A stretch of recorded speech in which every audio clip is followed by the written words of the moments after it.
This is a review of the Fable 2 limited edition guide, including the exclusive Fable 2 art book that came as part of it. Typically, I am staunchly against the idea of collector's editions, finding them to be nothing more than a way to exploit fans' fanaticism by charging a premium on pointless bells and whistles rather than providing anything of actual substance. But this is one of those rare and delightful exceptions that does it right, thanks wholly to its inclusion of the wonderful art book, so let's take a look. First of all, if you go looking for this on eBay and notice in the photo it appears to have creases or damage here and so on, just know that that's actually part of the design it's printed on, not actual damage. So we open up and see the two books. They're held in this folder in an interesting way, with the back covers slipping in behind the cardboard sleeve to hold them in place. Then once the books are out, we see this great map of Albion, although split in half unfortunately, but I am glad they included it rather than just blank space or something, because the guide doesn't contain a full world map. It's not necessary, but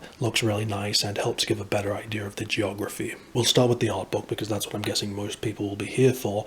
So there's plenty of collector's edition strategy guides that contain beautiful art sections, but the big problem is that, with only a handful of exceptions, they are too short to be worth it just for the art stuff. It's only ever satisfying as a bonus if you are going to get the guide anyway, and even something like the Fable 3 Collector's Edition guide, which I did a review on ages ago, it has one of the largest art sections I've ever seen in a strategy guide, but even then it was in the book itself, as opposed to what we have here, which is a completely separate book, which is much nicer and more convenient. In fact, this art book is so good that I want to go so far as to hold it up as a proper art book, not just some sort of bonus prize. The only problem with that is, because of its length, it's only half a proper art book. Even though it's 110 pages, which is pretty decent for a collector's edition item, but it's kind of disappointing because it's so close to being a full proper art book that I just wish they could have beefed it up and released it on its own. However, considering how rare this kind of treatment is and that most games don't get anything like this, perhaps this is a case where, rather than bemoaning what the book could have or should have been, it might be better just to consider ourselves lucky that something like this exists at all, especially because it couldn't have happened to a more worthy game. I love the art direction and visual style of the Fable games, and in my opinion the art in here is absolutely brilliant and lives up to that.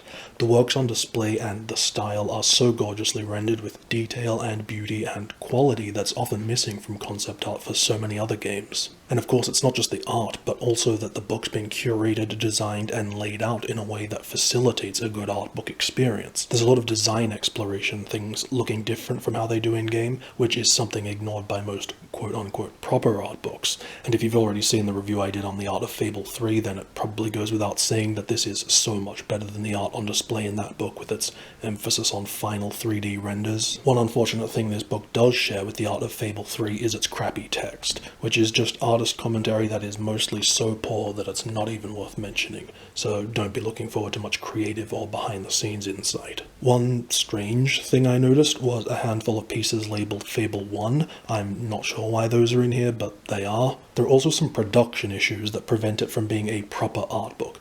First is the paper quality, which is interesting, because it's not of proper art book quality, but it's also much better than the very thin, low-quality paper you mostly see in strategy guides. And both the art book and the guide itself use the same paper, which means that for the guide, it feels like deluxe treatment compared to other guides, but for the art book, compared to proper art books, it's just a little bit below par. The more serious lack in professionalism is occasionally images lack sharpness. They have a blur or a slight pixelation to them, which obviously would not fly in a real art book. But ultimately, as a consolation prize to a full-size independent art book, this is certainly not bad, to the point that, personally, I absolutely think it's worth buying the whole package just for the art book. For that to be true for you, you'll have to work that out for yourself based on things like how big of a fan are you, but even more importantly, how much do you like the art you're seeing, and is there enough of it to be worth the price? And hopefully this flip-through will help you answer those questions. But don't run off just yet, because there are artworks in the guidebook that are not included in the art book,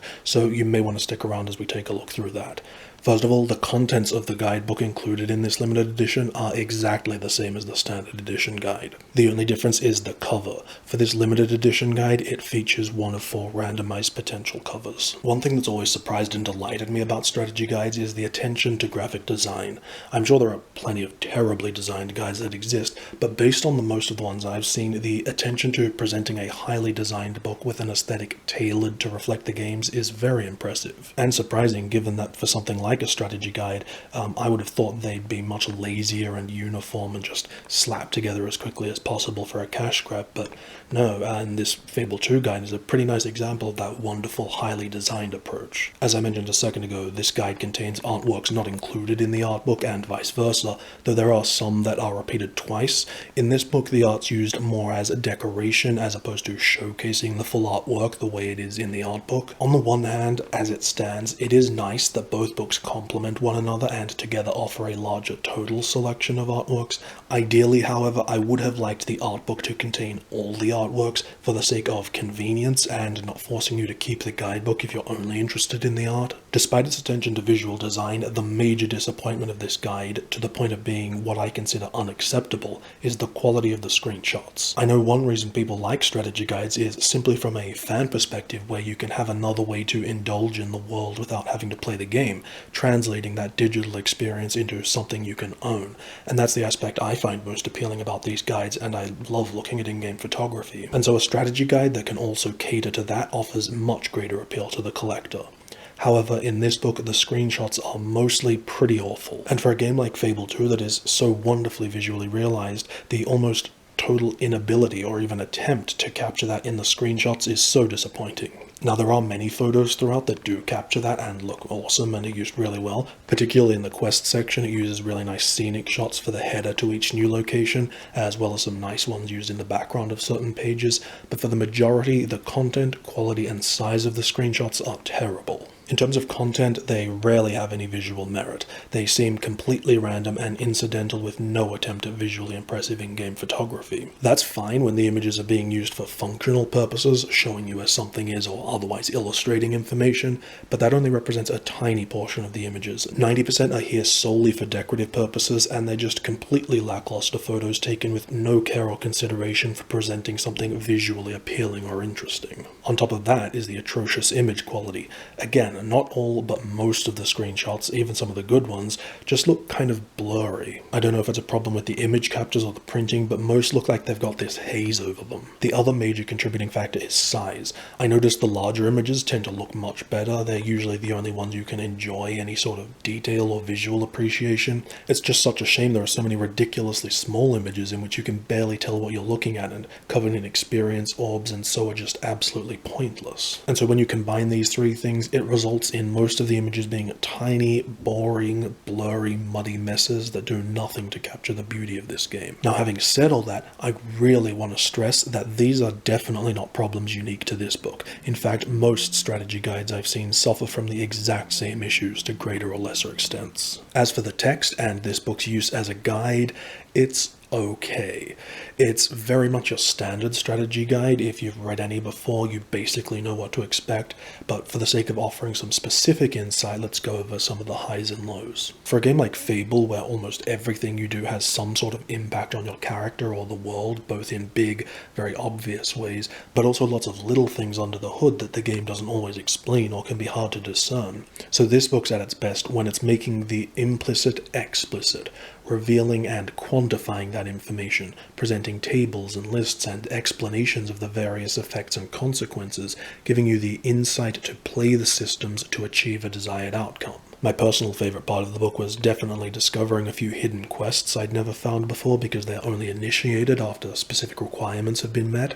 Another big realization was learning that each enemy type has specific weaknesses to different types of damage. I should also mention though, as with most strategy guides, this book doesn't cover any of the DLC. However, it does include coverage of the Hall of the Dead bonus dungeon DLC from the limited edition, which I was impressed to see included. But for the base game at least, there's plenty of really great useful information in here that, like I said, is at its best when it's revealing those things the game hides and clearly laying it out. So it's unfortunate that the two biggest weaknesses of the text are the exact opposite of that.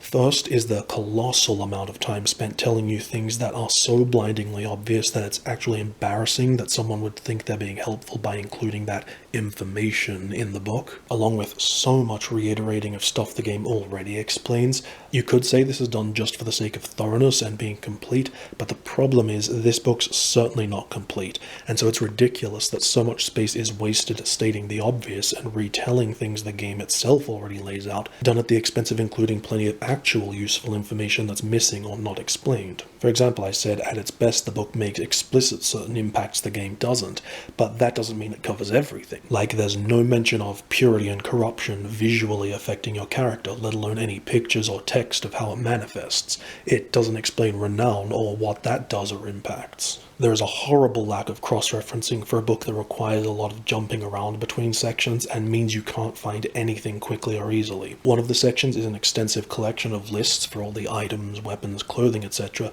but within that section it doesn't give you any reference for where or how to acquire them. For example, if you go to the weapons section trying to look up, say, the best melee weapon, the Daichi, there's no note in its entry telling you where or how to find it. I promise I'm not exaggerating or being facetious when I say literally the only way you can find that information is by reading the book page by page until you happen upon it, where it's one sentence buried in a paragraph of text as part of a region summary. And to add insult to injury, before you get to that information in the book, an earlier page recommends using the Daichi for one of the quests, yet the book doesn't offer you any way to intentionally find that information. The book doesn't explain region economy very well or the specifics of how it affects shop inventories, so like if you go into the bookstore trying to find the last treasure hunting book and it's not there, is it in another shop? Which one? Do you have to unlock it for this store? When? How? This guide doesn't explain any of that. The maps, just like the ones in-game, are not particularly helpful.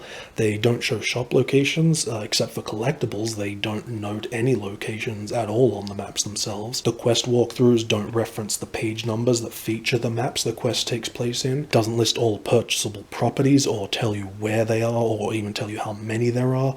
It doesn't tell you the reward for completing the gargoyle statues. At one point it doesn't show the correct locations of a gargoyle and silver key, instead reprinting the screenshots from the previous page.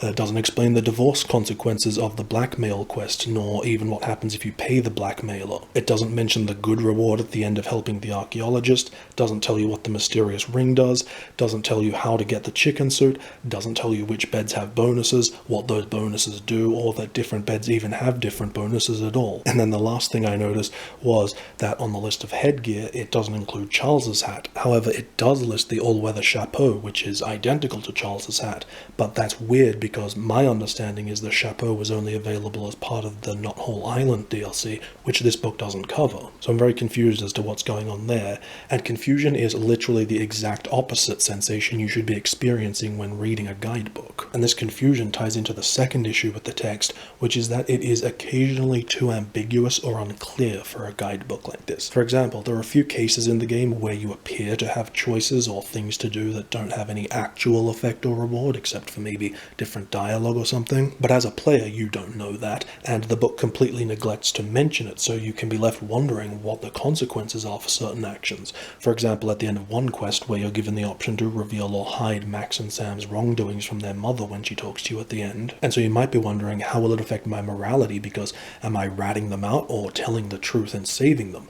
Will they not like me anymore and block me off from further quests? The answer is there's no effect, but not only does the book not tell you that, it doesn't even acknowledge that this choice exists, and so you might be left wondering and not knowing the consequences of what your actions will be. Sometimes in games, especially in games like this with choices and consequences, it's just as important to know when something is actually nothing. Another perplexing thing I noticed was for the last two story quests, there's a note saying things will be discussed as spoiler-free as possible. This is why I don't understand strategy guides. Isn't the whole point that they're meant to tell you everything? I mean, at least as far as I'm concerned, I'd rather a guide that spoils everything and lays it all out clearly, rather than leaving up to the author's discretion of what they want to keep me in the dark about, or at least not be so ambiguous for so many things. Like I said, when some options don't have consequences, it's annoying that the book doesn't make that clear and just ignores them, yet takes up the space constantly giving you directions from quest marker to quest marker in a game that has a glowing trail already doing that. It's frustratingly uneven when it spends so much time being needlessly obvious in some areas and too ambiguous or unclear in others. Now, coming off that barrage of listing the book's faults sounds pretty damning, which it is. Those are bad things the book should have addressed, and I guarantee I missed plenty of stuff besides, but I really want to stress that what I've just done is very unfair in terms of presenting a balanced view of the book's worth, because I just nitpicked every single lapse I noticed, but I haven't gone through and noted every single great piece of information the book does include, and I can't because there's too much. So really keep that in mind, that for every negative I just mentioned, there are a dozen insightful and revealing and helpful tips I could have singled out in contrast. And so I do believe the good parts outweigh the bad. The reason I presented that list of negatives was just to illustrate that the book's not 100% complete, that there is stuff missing or left to be desired, and that if there's something I didn't point out, then there's a pretty good chance that the book does cover it. Also, I'm not sure how important this is, but I'll mention it anyway for anyone who's not familiar with how these guides are written. Even though it covers every quest and all the steps required to complete them, it's pretty fast and loose with how much detail it gives describing the story or the story of each quest and interactions, by which I mean it's presenting the quests primarily like an instruction manual rather than any sort of storybook retelling or a text version of experiencing the fiction, if that makes sense. In terms of reading it in an attempt to immerse yourself in a text version of the journey, experience, and world of this game, it's not like reading a journal of those things as much as it is reading a to-do list of those things, which of course is completely fine. That's not what these guides are designed for. I just wanted to mention it for any fans of the game looking to enjoy it as a book version of the experience or as any sort of substitute for a lore book. This very long poster here that lists all the achievements and how to earn them is also included in the standard edition, but for more Fable art you can check out the reviews I did for the Fable 3 Collector's Edition guide and the Art of Fable Legends. Another book you may want to look into is the strategy guide for Fable Anniversary, which contains an art and making of section, though I can't comment on that as I've never had a chance to get a good enough look at it.